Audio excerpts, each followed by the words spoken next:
Atos dos Apóstolos, capítulo 19. O espírito da maturidade na fé. Enquanto Apolo estava em Corinto, Paulo atravessou as regiões mais altas e chegou a Éfeso. Encontrou aí alguns discípulos e perguntou-lhes: quando vocês abraçarem a fé e receberem o Espírito Santo? Eles responderam: nós sequer ouvimos falar que existe um Espírito Santo. Paulo perguntou: que batismo vocês receberam? Eles responderam: o batismo de São João. Então Paulo explicou: João batizava como sinal de arrependimento e pedia que o povo acreditasse naquele que devia vir depois dele, isto é, em Jesus. Ao ouvir isso, eles se fizeram batizar em nome do Senhor Jesus. Logo que Paulo lhes impôs as mãos, o Espírito Santo desceu sobre eles e começaram a falar em línguas e a profetizar. Eram ao todo 12 homens. Em seguida, Paulo foi à sinagoga e durante 3 meses falava com toda a convicção, discutindo e procurando convencer os ouvintes sobre o reino de Deus. Todavia, como alguns se obstinavam na incredulidade e falavam mal do caminho diante da multidão, Paulo rompeu com eles, separou os discípulos e diariamente os ensinava na escola de um homem chamado Tirano. Isso durou 2 anos, de modo que todos os habitantes da Ásia, judeu e gregos, puderam ouvir a palavra do Senhor. A fé liberta. Deus realizava milagres extraordinários pelas mãos de Paulo, a tal ponto que pegavam lenços e aventais, usados por Paulo para colocá-los sobre os doentes, e estes eram libertados de suas doenças, e os espíritos maus eram afastados.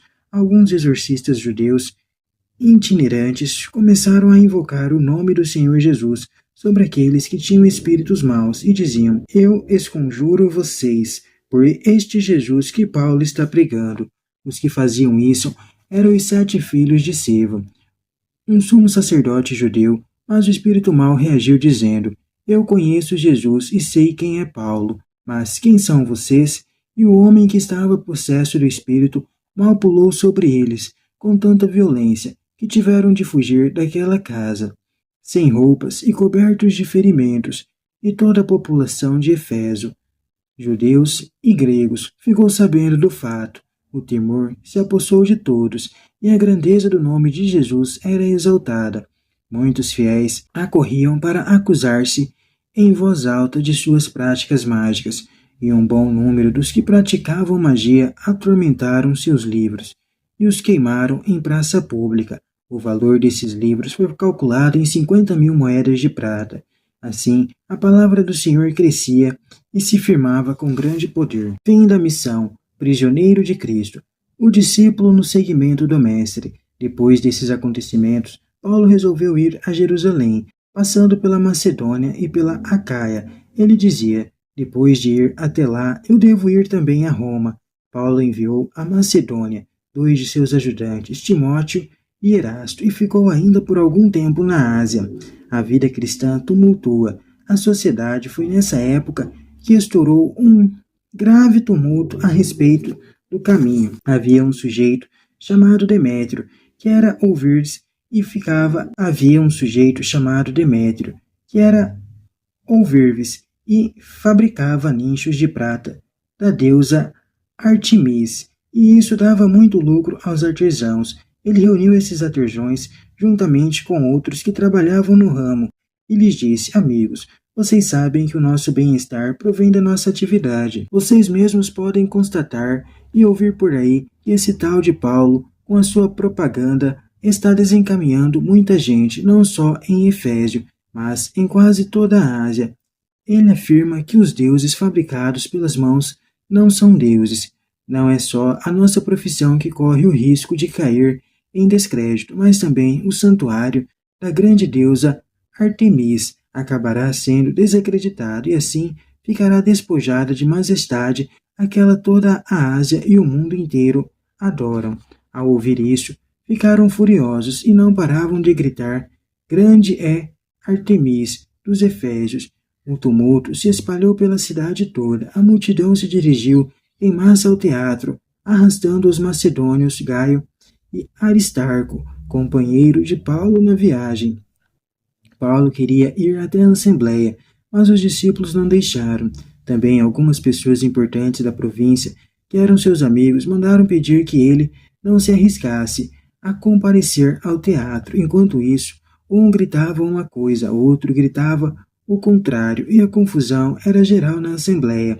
A maioria nem mesmo sabia por que estava aí, e no meio da multidão, algumas pessoas convenceram certo Alexandre a falar. Ele tinha sido colocado na frente pelos judeus, fez sinal com a mão, mostrando que queria dar explicações para a assembleia, mas quando perceberam que era judeu, todos se puseram a gritar numa só voz, porque quase 2 horas grande é a Artemis dos Efésios. Por fim, o secretário conseguiu acalmar a multidão e disse: Cidadãos de Efésio, quem dentre os homens não sabe que a cidade de Efésio guarda o templo da grande Artemis e a sua estátua que caiu do céu? Não resta dúvida, portanto, fiquem calmos e não cometam nenhuma loucura.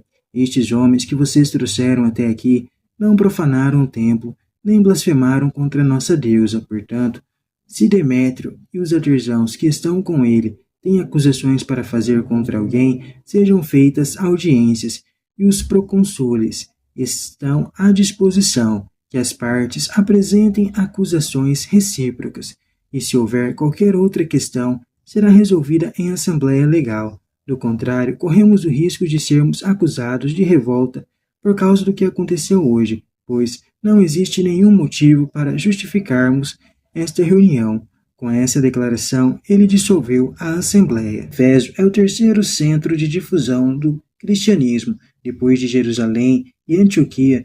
Lucas, narrando o episódio dos discípulos que só haviam recebido o batismo de João, deixa bem claro um ponto fundamental. A maturidade da fé cristã só se realiza por meio da ação do Espírito Santo, que se faz presente pelo batismo conferido em nome do Senhor Jesus. A sinagoga deixa de ser o espaço da pregação. Essa independência é necessária para a maior liberdade e tranquilidade do anúncio do reino. Note-se ainda que reino de Deus e caminho se identificam. Lucas mostra que a força salvífica do evangelho que liberta os homens não é a magia, ao contrário, o evangelho desmascara a arte mágica que faz justamente o inverso. Aliena o homem, inclusive aqueles que a praticam, especialmente porque nela há interesses econômicos. O que provoca a verdadeira libertação é a fé, e não atos mágicos. Estes versículos se caracterizam por uma grande semelhança com a decisão de Jesus em subir para Jerusalém, onde se concretizaria a sua paixão. Começa a paixão de Paulo, no seu seguimento de Jesus Cristo. O caminho, isto é, a vida cristã, o livro dos Atos indica de modo implícito as implicações políticas da mensagem cristã, mas acentua o relacionamento do Evangelho com a questão econômica. As comunidades cristãs procuram viver um espírito de partilha que se concretiza na socialização dos bens. Como consequência, torna-se cada vez mais claro que os interesses econômicos baseados no lucro são idolatria e se contrapõem ao Evangelho. O lucro tira ao povo os bens necessários e os acumula para formar o ídolo da capital, manejado por uma minoria privilegiada. Neste contexto teológico, se coloca o tumulto causado pelos fabricantes de lembranças da deusa Artemis.